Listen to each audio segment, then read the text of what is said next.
അടിച്ചുകേറിപ്പോ May 31 മുതൽ ശനി ഞായർ ദിവസങ്ങളിൽ വൈകുന്നേരം 6 മണിക്ക്. ഞാൻ ശബരേട്ടന്റെ ഭാര്യയല്ലേ വിനയേട്ട, എനിക്കല്ലേ ശബരേട്ട ഫസ്റ്റ് പ്രയോറിറ്റി തരേണ്ടത്. വിനയേട്ടനാണെങ്കിൽ ചിരിച്ചിക്ക് കൊടുത്ത വാക്ക് ഇങ്ങനെ കണ്ണടച്ച് തുറക്കുന്ന നേരം കൊണ്ട് തെറ്റിക്കോ?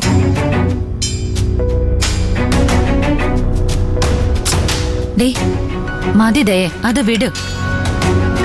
ശബരി ഇപ്പൊ ഇവിടെ വരേണ്ട അത്യാവശ്യമൊന്നും ഇല്ലല്ലോ. കാര്യങ്ങൾ അന്വേഷിക്കാനും അറിയാനൊക്കെ നീയില്ലേ. തറവാടിന്റെ കാര്യത്തിൽ ഒരു തീരുമാനം ആയ ശേഷം ശബരി എല്ലാ കാര്യത്തിലും ഉണ്ടാവണമെന്നല്ലേ ഉള്ളൂ. ആ, ഒപ്പം നിന്ന ശബരേട്ടൻ തന്നെ കൊള്ളാം. ഇല്ലെങ്കിൽ കിട്ടാനുള്ളത് മുഴുവൻ ആണുങ്ങൾ കൊണ്ടുപോകും. രഘുവേട്ടനും അമ്പിളി ചേച്ചിയും അച്ഛന്റെ ഒപ്പം നടക്കുന്നത് വെറുതെ ഒന്നുമല്ല. അയ്യോ മോളെ, അങ്ങനൊന്നും പറയല്ലേ. രഘു അമ്പിളിയും അനിയത്തിമാരുടെ ഒന്നും തട്ടിപ്പറിക്കില്ല. ആ, അവരെ സപ്പോർട്ട് ചെയ്താലല്ലേ സരോജിനി ആന്റിക്ക് നിലനിൽപ്പുള്ളൂ എന്ന് വെച്ച എന്റെ അഭിപ്രായങ്ങൾ പറയാതിരിക്കൊന്നുമില്ല. അതാരും വിലക്കാനും നോക്കണ്ട. അയ്യോ, മോളുടെ വീട്ടിൽ വെച്ച് മോളെ അഭിപ്രായം പറയുന്നതിന് ഞാൻ എന്ത് വിലക്കാനാ? കേട്ടപ്പോ പറഞ്ഞെന്നേ ഉള്ളൂ. ഞാനങ്ങ് പോയേക്കാം. നീ എന്താ ദേ ഇങ്ങനെ? എവിടെ എന്ത് പറയണമെന്ന് ഇപ്പോഴും നിനക്കറിയില്ല. ഇനിയെങ്കിലും അതൊന്ന് സൂക്ഷിക്കുന്ന നല്ലതാ. അതെ, അപ്രിയ സത്യങ്ങൾ ആരോട് പറയരുത്. എന്നാ നമുക്ക് നഷ്ടം വരുന്നിടത്ത് നമ്മൾ വിട്ടുകൊടുക്കാനും പാടില്ല. എൻ്റെ അഭിപ്രായത്തിൽ അച്ഛൻ നിങ്ങൾ 5 മക്കളെയും ഒരുപോലെ കാണുന്നു എന്നാ.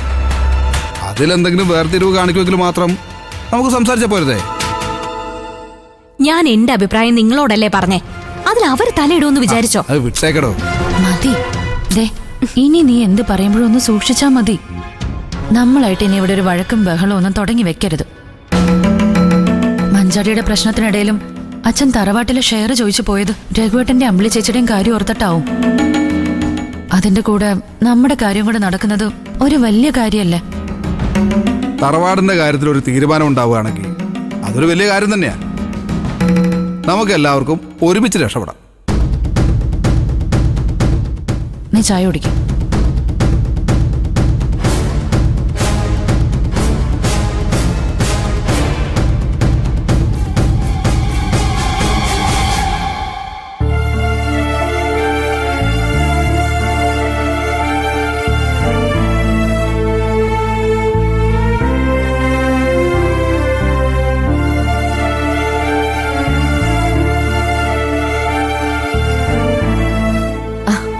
ഏട്ടത്തി, മഞ്ചാടിക്ക് ഇപ്പൊ എങ്ങനെയുണ്ട്? ഏട്ടത്തി വരൂന്ന് ഏട്ടൻ പറഞ്ഞിരുന്നു. ആ, മഞ്ചാടി നോർമലായി വരുന്നുണ്ട്. അമ്മയ്ക്ക് ആൻജിയോഗ്രാം കഴിഞ്ഞിരിക്കുകയാണല്ലേ? അതെ, വൈകാതെ വാർഡിലേക്ക് മാറ്റൂന്നാ പറഞ്ഞിരിക്കുന്നത്. ഞാൻ അത് പ്രതീക്ഷിച്ച് ഇവിടെ ഇരിക്കുക. ആ, ആൻജിയോഗ്രാം കഴിഞ്ഞിട്ട് ഡോക്ടർ എന്താ പറഞ്ഞ്? ആൻജിയോപ്ലാസ്റ്റിയോ സർജറിയോ വേണ്ടി വരുമോ? എനിക്കതൊന്നും അറിയില്ല ഏട്ടത്തി. ഡോക്ടർ അതൊക്കെ പറയുന്നത് ഏട്ടനോടായിരിക്കും. അമ്മയെ വാർഡിലേക്ക് മാറ്റിയാൽ ഏട്ടനെ വിളിക്കാൻ പറഞ്ഞിട്ടുണ്ട്. അമ്മയുടെ മൊഴിയെടുക്കാൻ രാവിലെ പോലീസ് വന്നിരുന്നു. പക്ഷെ ഡോക്ടർ സമ്മതിച്ചില്ല. ആൻജിയോഗ്രാം കഴിയാതെ പറ്റില്ല എന്ന് പറഞ്ഞു. പോലീസ് വരുമ്പോ അമ്മ സംസാരിക്കാൻ പറ്റുന്ന അവസ്ഥയിലായിരുന്നു? അതൊന്നും ഞങ്ങൾക്ക് അറിയില്ല. അതിനു മുമ്പ് ഡോക്ടർ പറഞ്ഞത് അമ്മ ആൻജിയോഗ്രാം ചെയ്യാൻ സമ്മതിച്ചു എന്ന്. പോലീസ് വരുമ്പോഴേക്കും അമ്മയ്ക്ക് അനസ്തേഷ്യ കൊടുത്തു കഴിഞ്ഞിരുന്നു. എന്തായാലും ഡോക്ടർ പ്രതാപൻ അദ്ദേഹത്തിന്റെ പേഷ്യന്റിനെ നന്നായി കെയർ ചെയ്യുന്നുണ്ടല്ലേ? ഇതെന്ത് കെയറിംഗ് ആണെന്ന് എനിക്ക് മനസ്സിലാവുന്നില്ല ഏട്ടത്തി. സ്വന്തം മക്കൾക്ക് പോലും അമ്മയെ ശരിക്കൊന്ന് കാണാനോ ഒരു വാക്ക് സംസാരിക്കാനോ ഇതുവരെ കഴിഞ്ഞിട്ടില്ല. അത് സാരമില്ല സോനെ, വാർഡിലേക്ക് മാറ്റിയ എല്ലാവർക്കും കാണുകയും സംസാരിക്കുകയും ചെയ്യാലോ. ഹർഷ പിന്നീട് ഇങ്ങോട്ട് വന്നില്ലേ? ഇല്ല, ഇതുവരെ വന്നിട്ടില്ല. ഡെലിവറി ഡേറ്റ് അടുത്തു വരെയല്ലേ. ആ, സിസ്റ്റർ വരുന്നുണ്ട്. അമ്മയെ വാർഡിലേക്ക് മാറ്റാറായി സിസ്റ്റർ. ആൻജിയോഗ്രാം കഴിഞ്ഞ പേഷ്യന്റ് അല്ലേ? അത് പിന്നെ ഇനിയും 4 മണിക്കൂർ കഴിഞ്ഞ് വാർഡിലേക്ക് മാറ്റാൻ പറ്റും. ഡോക്ടർ കുറച്ചു മുമ്പ് പറഞ്ഞത് ഉടനെ മാറ്റൂന്നാണല്ലോ. അത് ബൈസ്റ്റാൻഡറിനോട് അങ്ങനെയൊക്കെ പറയും. സാറിപ്പോ ഒരു സർജറിക്ക് കയറിയിരിക്കുക. അതുകൊണ്ട് ഡോക്ടർ വന്നിട്ട് ഇനിയിപ്പോ പേഷ്യന്റിനെ വാർഡിലേക്ക് മാറ്റുന്ന കാര്യം പറയാൻ പറ്റൂ. എന്നാ ശരി.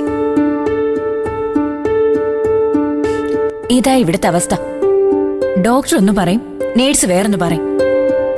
ഏട്ടത്തിക്ക് പോവാൻ തിരക്കില്ലെങ്കിൽ കുറച്ചേരം ഇവിടെ ഇരിക്കെ. നമുക്ക് ഹെഡ് നേഴ്സിനെ ഒന്ന് കാണുകയാണെങ്കിൽ ചോദിച്ചോക്കാം. അവരിവരെക്കാളൊക്കെ ഡീസന്റ്.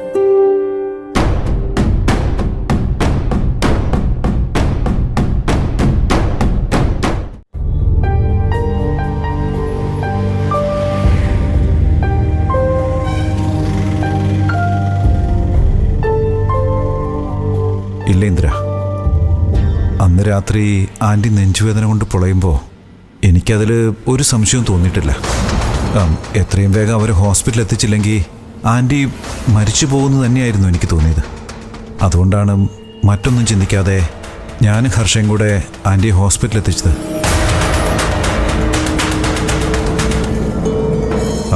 എന്താടോ, ഇതും എന്തെങ്കിലും ഡ്രാമയാണെന്ന് തനിക്ക് സംശയമുണ്ടോ? സംശയമല്ല രവി, അതാണ് സത്യം. ആർക്കൊക്കെയാണ് ആ ഡ്രാമയിൽ റോൾ ഉള്ളതെന്ന് മാത്രം ഇനി അറിഞ്ഞാൽ മതി. നീ എന്നെ ഇങ്ങനെ നോക്കണ്ട. എനിക്കിതിൽ യാതൊരു റോളും ഇല്ല. ഒരാൾ നെഞ്ചുവേദന വന്ന് പിടയുമ്പോൾ നമ്മളവരെ സംശയിക്കുമോ അതോ രക്ഷിക്കാൻ നോക്കുമോ? രവി എനിക്ക് മനസ്സിലാവും. പക്ഷെ ഇത് അമ്മയുടെ മാത്രം പ്ലാനിങ് അല്ല. ആരൊക്കെയോ ഇതിന്റെ പുറകിലുണ്ട്. വേറെ ആരാ?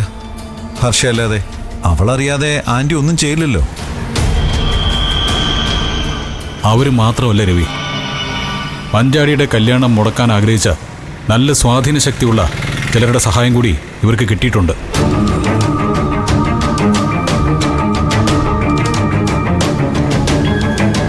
ഇല്ലെങ്കിൽ ഒരസുഖവും ഇല്ലാത്ത ഒരാളെ ഹോസ്പിറ്റലിൽ കൊണ്ടുവന്ന് അവർക്ക് ഹാർട്ട് അറ്റാക്ക് ആണെന്ന് ഒരു സീനിയർ ഡോക്ടറെ കൊണ്ട് പറയിപ്പിക്കാൻ ആർക്ക് പറ്റും? അത് ശരിയാണല്ലോ. ആൻറ്റിയെ ആൻജിയോഗ്രാം ടെസ്റ്റിന് വരെ കയറ്റണമെങ്കിൽ ആ ഡോക്ടറെ കാര്യമായി ആരോ വിലക്കെടുത്തിരിക്കണം. ഒരു കാര്യം ചെയ്യാം, നമുക്കിതങ്ങ് പൊളിച്ചാലോ എന്തിനാ? അത് സൂക്ഷിച്ചു വേണം രവി. വ്യക്തമായ തെളിവുകൾ കിട്ടാതെ നമ്മൾ ഇടപെട്ടാൽ നമ്മൾ ഉദ്ദേശിച്ച ഫലം കിട്ടണമെന്നില്ല. അമ്മയുടെ ആൻജിയോഗ്രാം കഴിഞ്ഞ സ്ഥിതിക്ക് ഡോക്ടർക്കിനി അമ്മയെ വാർഡിലേക്ക് മാറ്റാതിരിക്കാൻ പറ്റില്ല. ആദ്യം എനിക്ക് അമ്മയോടൊന്ന് സംസാരിക്കണം. അതിനു മുമ്പ് ഞാൻ ഹർഷയിൽ നിന്ന് എന്തെങ്കിലും അറിയാൻ ശ്രമിക്കണം എന്തിനാ? അല്ല, ഓപ്പണായിട്ടൊന്നും ചോദിക്കണ്ട, അത് റിസ്ക്കാ. അല്ലാതെ എന്തെങ്കിലും അറിഞ്ഞെടുക്കാൻ പറ്റുമെന്ന് ട്രൈ ചെയ്താൽ മതി. ആ മഞ്ചാടിയുടെ കല്യാണം മുടക്കാൻ വേണ്ടി തന്നെയായിരിക്കും അവരിത് ചെയ്തത് അല്ലേ?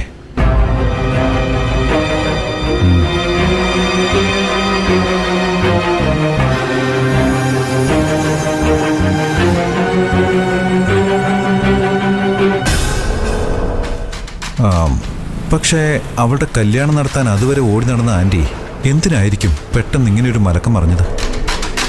അമ്മ മഞ്ചാടി ഏറ്റെടുത്തത് അവളോടുള്ള ഇഷ്ടം കൊണ്ടൊന്നും അല്ലല്ലോ രവി. അനുപമയോടും അവളുടെ അച്ഛനോടും പകരം വീട്ടാനുള്ള ഒരു ടൂളായിട്ട് മാത്രമാണ് അമ്മ അവളെ കണ്ടത്. മഞ്ചാടിയുടെ കുടുംബം ഇഷ്ടപ്പെടാത്ത കല്യാണം നടത്തിക്കൊടുത്ത് അവരെ അപമാനിക്കുക എന്നത് മാത്രമാണ്. അത് കണ്ട് ആനന്ദിക്കുക എന്നുള്ളതാണ് അമ്മയുടെ ആവശ്യം.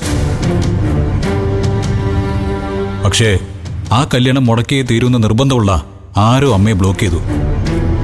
സുശീല ആൻറ്റി അങ്ങനെ ബ്ലോക്ക് ചെയ്യാൻ കഴിവുള്ള ആരാ ഇന്ദ്ര ഉള്ളത്? അതും ഇതുപോലൊരു ഡ്രാമ നടത്താൻ കെൽപ്പുള്ളയാള്. പ്രതീക്ഷിച്ചതിനേക്കാൾ വലിയ നേട്ടമില്ലാതെ സുശീല ആൻറ്റി ഇങ്ങനെ ഒരു ചുവട് മാറ്റത്തിന് ഒരിക്കലും തയ്യാറാവുകയില്ല. അതെ, അതാണ് രവി എന്നെ കൂടുതൽ ഭയപ്പെടുത്തുന്നത്. അമ്മ എന്തിനു വേണ്ടിയായിരിക്കും ഇത് ചെയ്തത്? മഞ്ചാടിയുടെ കല്യാണം മുടങ്ങിയതാണെങ്കിൽ ഇതിന്റെ പേരിലുമല്ല, ജീവൻ രാജിനെ ഒഴുക്കിൽ കാണാതായതുകൊണ്ടാണ്. എല്ലാം കൂടി ചേർത്ത് വായിക്കുമ്പോൾ വല്ലാത്തൊരു ടെൻഷൻ. വെറുതെ ടെൻഷൻ അടിച്ചിട്ട് എന്താ കാര്യം ഇന്ദ്ര? എന്താണെങ്കിലും നമ്മൾ നേരിട്ടല്ലേ പറ്റൂ. എടോ, താൻ സ്ട്രോങ് ആയിട്ട് നിൽക്കേ, നമുക്ക് നോക്കാം. എനിക്കിതൊന്നും വേറെ ആരോടും പറയാൻ പറ്റില്ല രവി. എൻ്റെ ഇതേ സംശയം സത്യനും സോനയ്ക്കും ഒക്കെ ഉണ്ട്. എല്ലാവരും അമ്മ എന്ത് പറയുന്നു എന്ന് കാത്തിരിക്കുക. ആസിഫ് എന്ന് പറഞ്ഞത് സത്യമായിരിക്കും ഇന്ദ്ര. ജീവൻ രാജിനെ തുരുത്തി നിറക്കി കൊണ്ടുവരാൻ അവനോട് പറഞ്ഞത് ആൻറ്റി ആണെങ്കിൽ അത് ഇനി എന്തിനായിരിക്കും? നീ ഇതൊക്കെ ചോദിച്ച് എന്നെ കൂടുതൽ കുഴപ്പത്തിലാക്കില്ല രവി. പോലീസ് എന്തായാലും അന്വേഷിക്കുന്നുണ്ടല്ലോ. ആസിഫ് കൊടുത്ത മൊഴിയുടെ ഉത്തരം അമ്മ തന്നെ പറയട്ടെ.